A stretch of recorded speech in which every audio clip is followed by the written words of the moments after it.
ও আল্লাহ, জীবনে অনেক নামাজ ছেড়ে দিয়েছি, মা বাবারে কষ্ট দিয়েছি রে আল্লাহ। ও আল্লাহ, তোমার রসুলের সুন্নতের মালা গলায় লাগাইতে পারলাম না রে আল্লাহ। তওবা করে নিলাম আজকে আলেমুল আমাদেরকে সাক্ষী রাখিয়া। তওবা করলাম আল্লাহর কোনদিন নামাজ ছাড়বো না, রোজা ছাড়বো না, মানুষকে কষ্ট দিব না, সুদের খাতায় নাম লাগাবো না, কোনদিন খারাপ কাজে লিপ্ত হব না।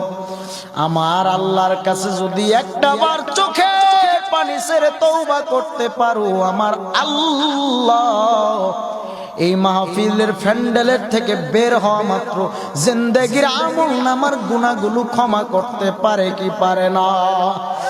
বলেন রহমান তিনি কে, রহিম তিনি কে, রাজ্জাক তিনি কে, জব্বারু তিনি কে?